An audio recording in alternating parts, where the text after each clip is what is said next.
नमस्कार, मैं गायत्री व्यास। कोशिश करें और तब तक कोशिश करें जब तक आप सफल ना हो और ये बात को सार्थक किया है हमारे गुजरात की पैरालंपिक में जो रजत पदक जीत कर आई है 34 वर्षीय टेबल टेनिस खिलाड़ी भाविना पटेल ने। जी हाँ, कोशिश हमेशा करनी चाहिए और कोशिश करते रहते हैं तभी हमें जीत मिलती है। आज हम भाविना पटेल से आपकी मुलाकात करवाने जा रहे हैं। 2 दिन पहले ही वो गुजरात पहुंची है। भाविना जी, आपका बहुत-बहुत स्वागत है। Thank you so much. Bhavina ji, सबसे पहला फीलिंग क्या था जब घोषित हुआ कि आप रजत पदक जीत रही हैं? क्या ऑफ फीलिंग थी? कोर्स सबसे पहली फीलिंग क्या फील किया था आपने? मैं बहुत ही एक्साइटेड थी। और जिस तरह से वहां पर मैं खेली हूँ, तो इतनी खुशी थी कि पहली बार पैरा टेबल टेनिस में अ, गुजरात से ही नहीं, इंडिया से कोई मेडल जीता है। और उस दिन नेशनल स्पोर्ट्स डे भी था।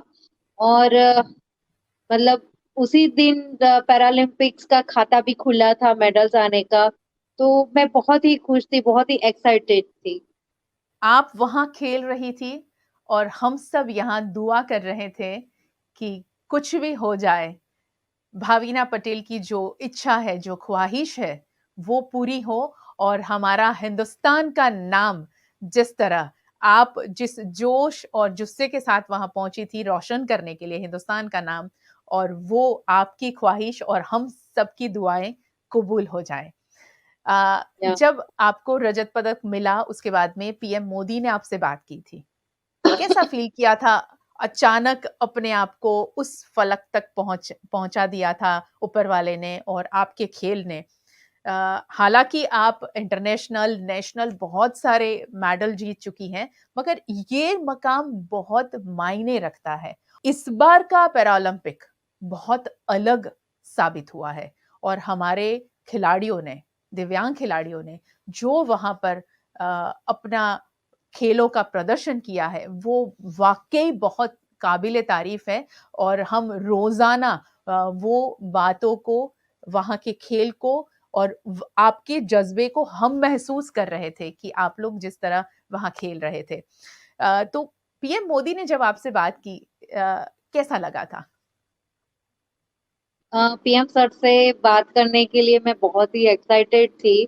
और सर ने जब कॉल किया तो उन्होंने मेरे साथ गुजराती में ही बात की। उन्होंने वो सारी बातें बताई।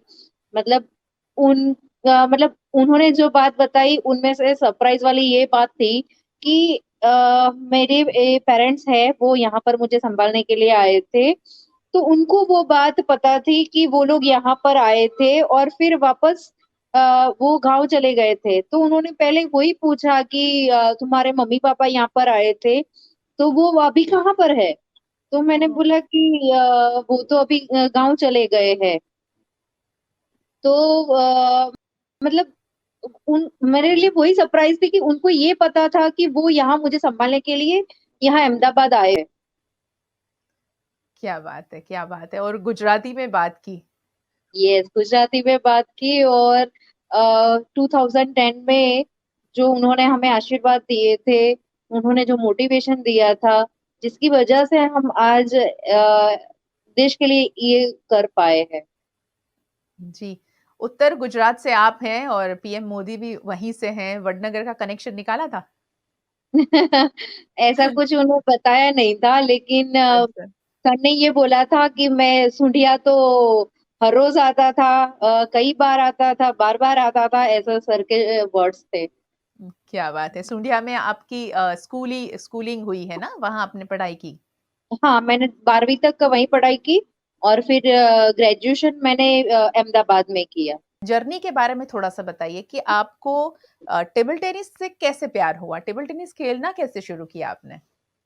2004-5 में मैं ब्लाइंड पीपल एसोसिएशन में आईटीआई का कंप्यूटर का कोर्स सीखने के लिए आई थी। और वहां पर मेरे फ्रेंड्स थे जो टेबल टेनिस खेलते थे, और उन लोगों को देख के मुझे लगा कि एज अ हॉबी स्टार्ट करते हैं। तो मैंने एज़ अ हॉबी स्टार्ट किया था उस टाइम और फिर उसी उसी दौरान बहुत सारी नेशनल चैंपियनशिप आने लगी, उसमें मुझे मेडल्स आने लगे। फिर वैसे ही मैं इंटरनेशनल टूर्नामेंट्स के लिए जाना मैंने शुरू किया और फिर अ, उम, मेरा गोल बन गया कि मुझे अभी पैरालंपिक्स में खेलना है। फिर मैंने पैरालंपिक्स के लिए क्वालीफाई किया। फिर मेरा गोल बन गया कि नहीं अभी तो मुझे पैरालंपिक्स में गोल्ड मेडल जीतना है, जो इस बार नहीं हुआ है लेकिन 2024 में मैं वो पूरा करने की ज़रूर पूरी कोशिश करूँगी। जी, बिल्कुल और हम भी उम्मीद करते हैं आप ज़रूर से वो कोशिश में कामयाब रहेंगे। आपके आदर्श खिलाड़ी कौन हैं? सचिन तेंदुलकर जी। ओह! क्या बात है, क्या बात है। आपकी जो जर्नी है वो बहुत ज़्यादा उतार-चढ़ाव वाली रही, जो शुरू से आप वैसे तो नॉर्मल बॉर्न हुई थी, उसके बाद में पैरालिसिस की वजह से आप व्हीलचेयर पे आ गई।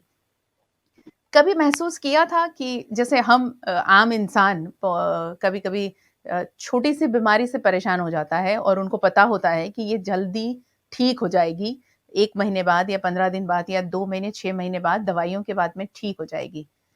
मगर आपको तो पता था कि मुझे व्हीलचेयर पे ही रहना है और यही इसी तरह अच्छी ज़िंदगी जीनी है।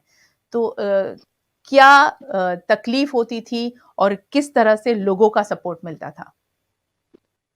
अ, वैसे मैं कभी अपने आप को दिव्यांग नहीं मानती हूँ, क्योंकि मैं क्या उन्हीं बात है! लोगों को दिव्यांग मानती हूँ जो दिमाग से सोच ना सके।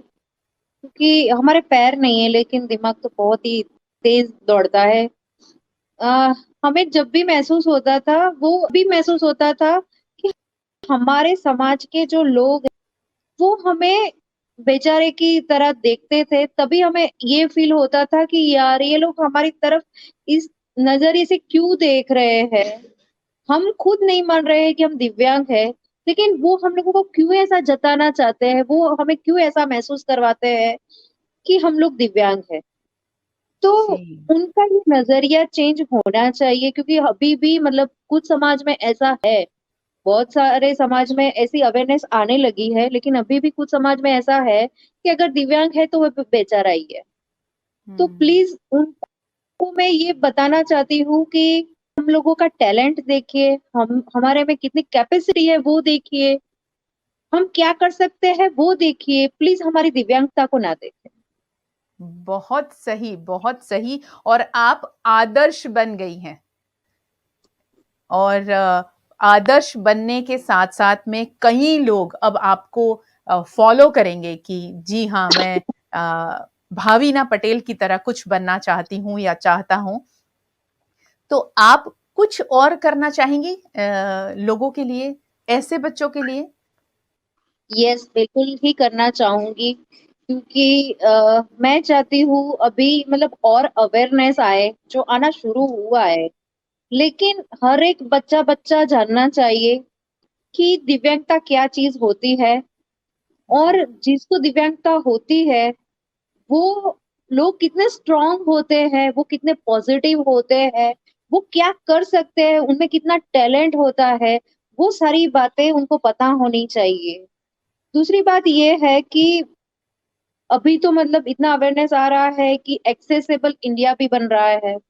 जी, तो दिव्यांगों को रिस्पेक्ट से सारी जगहों पे वो एक्सेसिबिलिटी के साथ कहीं पर भी फ्रीडम से जा सकते हैं, आ सकते हैं, सारी चीज़ें खुद कर सकते हैं, वो सेल्फ डिपेंड बन सकते हैं।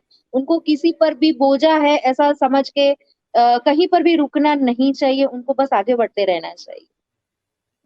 बिल्कुल, बिल्कुल सही है। एक्सेसिबिलिटी की आपने जो बात की है, वो बहुत मायने रखती हैं और ख़ासकर हमारे हिंदुस्तान में एक्सेसिबिलिटी के लिए दिव्यांगों को लड़ना पड़ रहा है। उससे मुझे बहुत तकलीफ़ होती है, जब भी हमारे वडोदरा शहर में भी उसी के ऊपर एक पूरा ग्रुप बना है, जिसके लिए वो लगातार कॉर्पोरेशन के साथ में उनको घर्षण में भी आना पड़ता है कभी-कभी कि यहाँ हम जाते हैं तो हमारे लिए एक्सेसिबिलिटी की आप ऐसा कुछ बनाइए।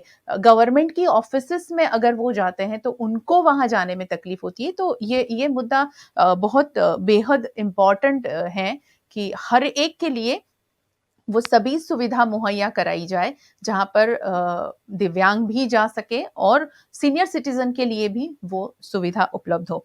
आपने कहा कि आप गोल्ड जीतना चाहती हैं और गोल्ड जीतने की ख्वाहिश के साथ में अब आप और तैयारी में भी जुट जाएँगी।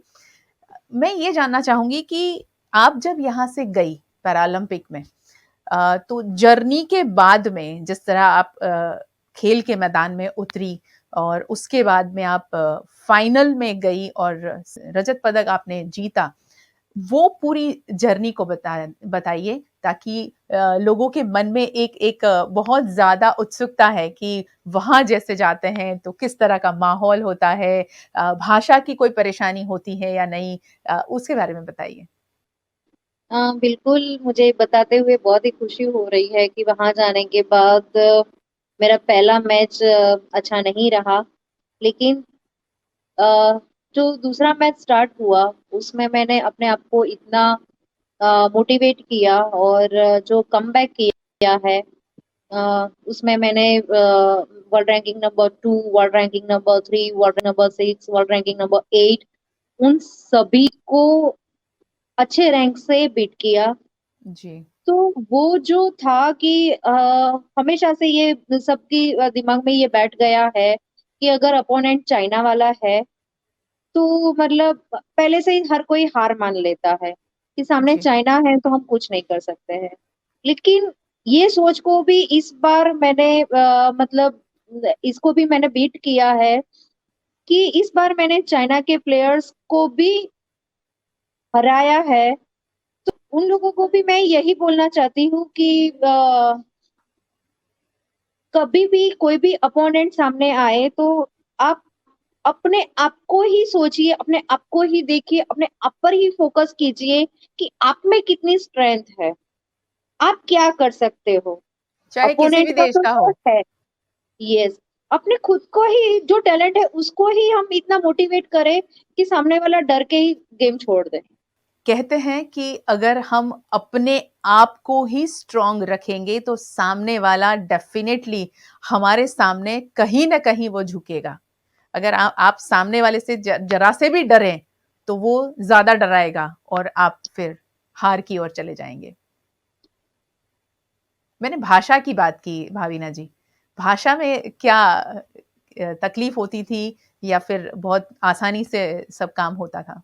नहीं, वैसे वहाँ टोक्यो में तो इतना प्रॉब्लम नहीं हुआ क्योंकि वहाँ हर किसी को इंग्लिश तो आता ही था। अगर इंग्लिश नहीं रहता था तो उन लोगों के पास मोबाइल में भी गूगल ट्रांसलेटर रहता था, तो उससे भी वो इज़िली कोऑर्डिनेशन कर पाते थे। जब अपना झंडा वहाँ फहराने की बात आती है, वहाँ अपना झंडा इतने सारे देशों के सामने जब हमारा राष्ट्र ध्वज दिखता है, क्या फीलिंग आती है? वो तो शब्दों में बयाँ ही नहीं हो सकती। वो चीज़ तो जो फ़ील करता है ना, वो ही समझ सकता है। पूरे बॉडी में पता नहीं कहाँ से इतने वाइब्रेशंस शुरू हो जाते हैं उस जी, टाइम। अभी मैं सिर्फ़ बात कर रही हूँ, मुझे ऐसी फीलिंग्स आ रही हैं, बिल्कुल। यस, जस्ट वो जब मतलब अभी जस्ट मैं बता भी रही हूँ, मैं मुझे मतलब पूरा सीन मतलब मेरे सामने आ रहा है और मतलब जो फीलिंग्स रहती है ना, वो फ़ील करने से ही समझ में आ सकती है। जो जिसने फ़ील जी। नहीं किया ना, वो चीज़ ये समझ नहीं सकता है। लेकिन मतलब उस टाइम मतलब अलग ही एक लेवल हो जाता है, अलग ही फीलिंग्स हो जाती है, जो शब्दों में नहीं बयाँ कर सकते हैं। तो इट्स अमेजिंग, स्पीचलेस उसके लिए मतलब मैं उसके लिए फीलिंग्स नहीं शेयर कर सकती कि क्या हो सकता है। जब राष्ट्रगान की बात आती है, वहाँ राष्ट्रगान गाया जाता है अ, तब क्या फ़ील किया था? मैं सेम ही बात बोलूँगी कि जब अपने देश का राष्ट्रगान शुरू होता है, शुरू होते ही मतलब जो फर्स्ट वर्ड्स स्टार्ट होते हैं, जस्ट उसकी एंथम बननी शुरू होती है। फर्स्ट से लेके एंड तक जो फुल बॉडी में जो एनर्जी आ जाती है ना, गजब की होती है। मतलब मैं अभी भी मतलब उसको वर्ड्स में नहीं बोल सकती हूँ। मतलब उसके लिए मुझे शब्द ही नहीं मिल रहे कि मैं क्या बोलूँ उसके लिए। जी, तो जी। मैं इसको शब्दों में ढाल के मतलब कुछ अपना नहीं बनाना चाहती। तो आप समझ सकते हो कि मैं मतलब क्या फ़ील कर रही हूँ बिल्कुल। उसके लिए। जी, जी, जी। अचानक आप एक एक स्टार बन गई हैं। आप सोशल मीडिया पर देखें तो भावीना पटेल के वीडियोस बन रहे हैं। भावीना पटेल ने क्या बयान दिया था वो लोग बता रहे हैं अपने-अपने तरीके से। पीएम मोदी से बात हुई थी तो क्या बात हुई थी ये अपने तरीके से लोग बता रहे हैं। हर जगह पर भावीना पटेल छाई हुई है। क्या फीलिंग है? क्या सोचते हो? अ, बहुत ही अमेज़िंग वाली बात है कि सबका ही प्यार, सबका ही आशीर्वाद, सब मीडिया इतना कवरेज दे रहा है। मतलब हर कहीं से इतना प्यार बरस रहा है। मैं सही में ऐसा ही फ़ील कर रही हूँ कि मैं बहुत लकी हूँ कि सबका इतना प्यार मिल रहा है। सब मुझे इतने आशीर्वाद भेज रहे हैं। आज के दिन भी मतलब मैं यहाँ घर पे आ गई हूँ और घर पे भी मतलब अभी भी मुझे मीडिया का कवरेज मिल रहा है। सारे ही लोग इतने खुश हैं।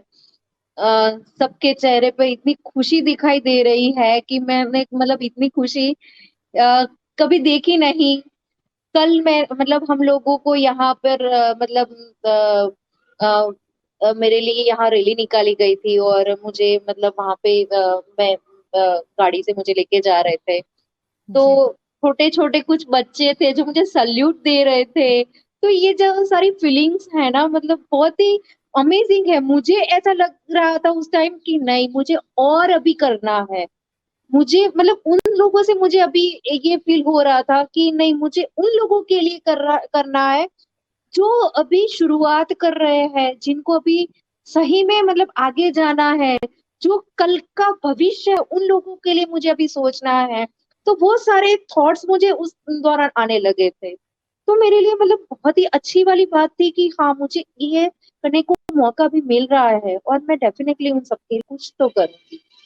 जिस तरह आपने परफ़ॉर्म किया है, तो लोगों की उम्मीदें आपसे ज़्यादा बन गई हैं अब और इसीलिए आपकी ज़िम्मेदारी और ज़्यादा बन गई हैं, कि आपको अब और ज़्यादा स्ट्रॉन्गली कुछ और ज़्यादा अच्छा करना होगा और गोल्ड के लिए आपकी तैयारी जो है और वो गोल्ड जीत कर ही लाना होगा। आपको लगता है भाविना जी कि आप टेबल टेनिस में सिल्वर लेकर आई हैं पैरालंपिक में, तो अब टेबल टेनिस एक बहुत ही महँगा खेल माना जाता है। बहुत हाई-फाई फैमिली से जो लोग आते हैं, वो ही खेलते हैं। ये एक धारणा है, मैं वो बता रही हूँ। तो मगर अब जब आप सिल्वर जीत कर आ रही आई हैं, तो लोगों का झुकाव वहाँ ज़्यादा बढ़ जाएगा, लोगों का रुझान वहाँ ज़्यादा बढ़ जाएगा बच्चों का। पेरेंट्स सोचेंगे, नहीं-नहीं टेबल टेनिस खेलने भेजना चाहिए बच्चों को। ऐसा लग रहा है आपको? बिल्कुल लग रहा है क्योंकि जो शुरुआत मैंने करी है, उससे बहुत सारे लोग प्रेरणा तो लेंगे ही लेंगे। जी। क्योंकि क्या है, जब मैंने शुरुआत करी थी, तब से लेके अभी तक मैंने बहुत सारी प्रॉब्लम्स को फेस किया है। जी। लेकिन यही बात है कि मैंने एक भी चीज़ हमेशा अपने आप में ये की है और हमेशा से सोची है कि अगर प्रॉब्लम्स आती है तो मैं उसको फेस करती हूँ, नहीं कि गिव अप करती हूँ।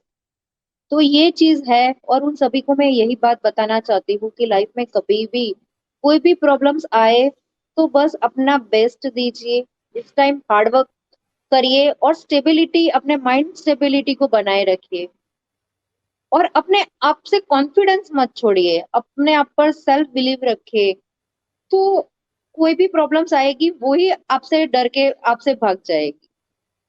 तो बस यही बताना चाहती हूँ उन सभी को।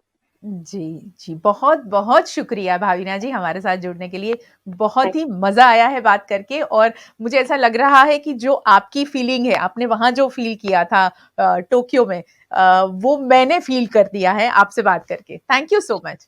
Thank you so much. Thank Paralympic में टेबल टेनिस में जीत कर आई सिल्वर मेडल भावीना पटेल हमसे बात कर रही थी और जिस तरह उनकी फीलिंग उन्होंने बयां की है, गोल्ड जीतना चाहती हैं और बच्चों के लिए ज्यादा कुछ करना चाहती हैं।